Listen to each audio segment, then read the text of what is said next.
is valahogy így, hogy Itt van arra fönt, aha. Orbán Pistinek ezért át kell venni. Neked sincs egy két kazettás magnót, Peti, mi? Két kazettás magnóm, de van? Tényleg? Hogyne lenne? Kinek nincs, bazd meg? Hát most már nekem nincs, ha odaadtam a Tövisi Attilának, mert ezért volt. Emlékszem.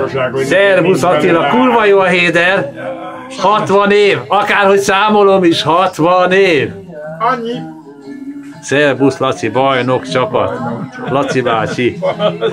Szervusz Tibi! Na nézzük, milyen keravíros kuriózumok vannak itt. Unikum. Keravíros tartozik. Egyértelmű. Hát ez kurva jó. Ide kiküldöm neked a rádiót, bazd meg. A család meg a vendégek földíszítették nekem ittenet. Megéltem ezt a 60X-et. Hát sajnos az életet fele leketyeget, Attila, meg hogy mondjam. Jó lenne, ha fele lenne, Lacikám, már megegyeznék vele. Úgyhogy most már elérted a gyermekkor legfelsőbb határát. Na, gyertek, ez mindenki menjen be, hogy tudjunk egyet inni. Egyet inni, hogy elhívunk a többieket is. Várjál, Érike, mert átsoroljuk a tempót. Na, ott ül a dobos, meg a Kati. Na, megyek. Ignác Laci mellettük. Hogy beossza itt a népeket, bazd igen, meg. mert valaki dohányzik, a Tibi nem dohányzik, nem fog el 2 percenként kivenni. A Kati már igen, meg az Ignác is. Nem mondod? Na. Akkor üljed bár a Vati. Júli.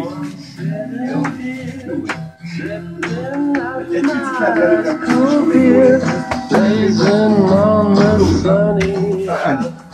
Szóval ide most beférsz kényelmesen. Bocsánat. Jó napot kívánok! Ott, Attila, ittam már ilyen orosz sört, ezt a literest? Orosz? Orosz dobozos. Tegnap vissza a Tesco-ba van, az nem a Faxi, az másik, az is literes, de ez úgy kimondtam orosz sör. Csak már nem tudtam tegnap visszamenni, akartam, hogy ilyet. Megjött a házasszony is. Én még nem is mérsüködtem ma, úgyhogy... Nem baj, direkt ez a jó, ez a rokkos haj, érted? Kicsit dobáld meg a sérót jobbra-balra. Ez jó? Kész.